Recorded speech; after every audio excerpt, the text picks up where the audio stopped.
जय श्री राम, जय श्री बालाजी महाराज भक्तों। मैं बालाजी का छोटा सा सेवक। बालाजी के यूट्यूब चैनल का नाम बालाजी की कृपा है और वंशी टीवी के ब्लॉग से दोनों चैनल बालाजी चला रहे हैं। उसमें आपका हार्दिक स्वागत करता हूं। एक बहन ने अपना अनुभव भेजा है, बहुत ही दिव्य अनुभव है, सुनना ध्यान से। शायद ऐसा अनुभव किसी किसी दिव्य पुरुष या दिव्य महिला को होता है। दिव्य पुरुष और दिव्य महिला कौन होते हैं? जो भगवान के कुल से या भगवान की दैवीय शक्तियों से पिछले जन्म या उससे पिछले जन्म में संपर्क रखते हैं, या फिर द्वापर या सतयुग में ऐसे व्यक्ति भगवान के किसी न किसी गण से अपना जुड़े होते हैं। वो पीढ़ी दर पीढ़ी या जब जब जन्म लेते हैं तो कोई ना कोई दिव्य शक्ति उनकी उन पर नजर रखे हुए होती है। तो वैसे ही उनका अनुभव बताने जा रहा हूं। नाम सीक्रेट रखने के लिए बोला है, तो सुनिए। इन्होंने बताया कि मैं शिव भगवान की पूजा करती हूँ। शिव भगवान की लाइव पूछा मैं, इन्होंने हमसे पूछा था तो हमने देवी माता की कृपा बताई थी। देवी माता की कृपा है, हनुमान जी की भी थोड़ी कृपा है। तो उसके बाद इनको ये मालूम चला और इन्होंने अब हमें ईमेल लिखा। उसमें यह बताया कि हाँ भैया, आपने सही कहा था, देवी माँ की कृपा है। जनवरी से मुझे मालूम चला। मैं शिव जी की पूजा करती थी, लेकिन बार बार मुझे राम जी दिखते थे या स्वप्न में राम जी के दर्शन होते थे।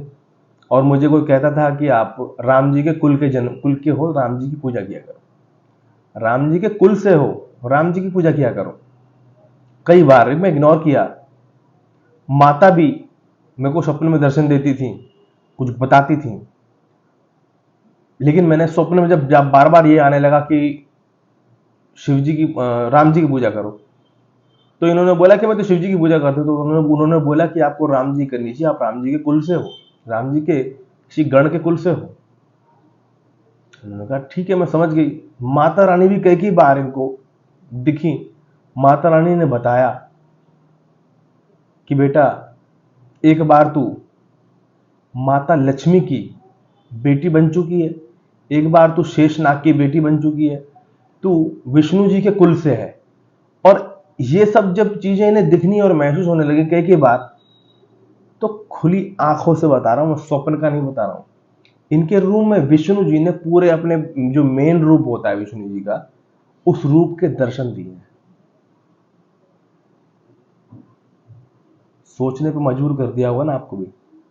जो लोग देखेंगे सुनेंगे उनको तो लगेगा अरे हाँ, ऐसे कुछ रियल है। ये विष्णु भगवान के दर्शन हुए हैं, आशीर्वाद दिया है। क्योंकि ये यकीन नहीं कर रही थी कि मैं विष्णु जी के गण या विष्णु जी के कुल से या राम जी के कुल से हूं। उसको 100% सिद्ध करने के लिए उन्होंने दर्शन देके बताया। तो प्रभु श्री राम जी का नाम जाप करने लगी हैं। हनुमान चालीसा भी की पढ़ती थी। हनुमान चालीसा पढ़ने से इनकी वो चीज खुलती चली गई। जब ये मालूम चल गया इनको कि मैं किस कुल से हूं, क्या हूं। कुछ दैवीय शक्तियों की निगरानी में बचपन से ही थी। इनको लगता था कि बचपन से मुझे कोई देख रहा है। बचपन से दैवीय शक्तियों की निगरानी में थी। इनके बड़े होने का वेट कर रहे थे। बड़े हो गए, समझदार हो गए। अब ये हमने इनको प्रेत बाधा भी बताई थी। तो इन्होंने बताया माता साक्षात आई, दर्शन दिए और अपने साथ एक प्रेत को लेकर चली गई। खत्म सब। लेकिन एक प्रेत अभी भी बचा हुआ है। वो क्या है, वो कैसे है, वो कैसे जाएगा? माता ने बताया बेटा, कुछ कलयुग है, कुछ कर्म है, वो भी धीरे धीरे चला जाएगा। वो समय लगेगा लेकिन चला जाएगा, चिंता मत। क्योंकि कुछ चीजें आपके दुखों से जुड़ी होती हैं कि आपको थोड़ा दुख झेलना है, तो वो झेलने के बाद वो अपने आप चला जाएगा, स्वतः चला जाएगा, या हम उसे खींच लेंगे। और इन्होंने ये भी बताया कि भैया, मैंने माता का दरबार लगा हुआ देखा एक बार रात स्वप्न में। 40 फुट की माता, बहुत सारे देवी देवता साथ में बैठे हुए हैं। वहां पर उन्होंने मुझे बताया, बहुत सी चीजें बताई और ये बताया तेरे ये प्रेत तो हम यूं ही काट देंगे, लेकिन ये प्रेत इसलिए खत्म नहीं करेगा क्योंकि थोड़ी समस्या, दुखों की समस्या तेरे साथ है। वो जब तक पूर्ण नहीं होगी, जब तक ये नहीं होगा, तू राम जी का जाप करती रहे, तेरी सारी समस्या सॉल्व होगी। मतलब छोटा सा अनुभव है, लेकिन इतना बड़ा है कि आप सोच नहीं सकते। खुली आंखों से भगवान उसे दर्शन देते हैं जो उनका सच्चा भक्त होता है या उनके बहुत खास होता है, बहुत करीब होता है। तो इन्होंने बहुत पहले कभी भक्ति की होगी, पिछले और उससे पिछले जन्म में, तो भगवान श्री राम के कुल से हैं ये, या उनके गण के कुल से हैं ये। तो भगवान विष्णु ने इनको दर्शन दिए। शेषनाग का भी इन्होंने रूप धर के जन्म ले रखा है, बेटी का, महालक्ष्मी की बेटी का भी रूप बन के इन्होंने जन्म ले रखा है। ये माता रानी ने इनको बताया है। और इन्होंने ये भी बताया कि भैया आप जो जो बताते हो मुझे सही बताया, आपने जो जो भी चीज आपने मुझे बताई है वो सारी की सारी ठीक बताई है, और उनका आभास मुझे अब होने लगा। मैंने हनुमान चालीसा पढ़ने के लिए आपने बोला था, हनुमान चालीसा जब से पढ़नी शुरू की है, मैं इस लाइन से ऐसे जुड़ गई हूं कि मेरे वो चीजें, वो धागे खुल गए हैं जो मुझे पता नहीं था उसका तार कहां से कहां तक है।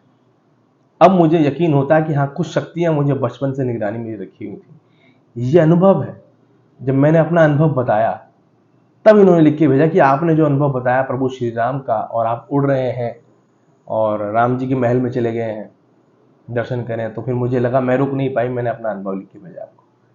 ये इनका अनुभव है जो कि जागृत अनुभव है। विष्णु भगवान के दर्शन हुए। जो विष्णु भगवान तो सबसे बड़े भगवान है भैया, विष्णु जी से ही सब बन के निकले हैं। हरिवंश पुराण अगर पढ़ लेंगे आप समझ में आ जाएगा। ये इस बहन का अनुभव ऐसा दिव्य अनुभव, मतलब कहने का यह है कि दिव्य होने के बाद भी प्रेत बाधा अभी थोड़ी है। माता ने खत्म क्यों नहीं की? जब उन्होंने एक प्रेत हटा दिया, लेकिन साथ में दूसरे को भी खत्म कर सकते थे। वो भी जाएगा, लेकिन कुछ दुख हमें झेलने होते हैं। तो वो बता दिया उन्होंने कि बेटा तू यूं मत सोचना, हम ये नहीं हटा सकते, सब हटा सकते हैं, लेकिन कुछ दुख तुझे भी झेलने हैं।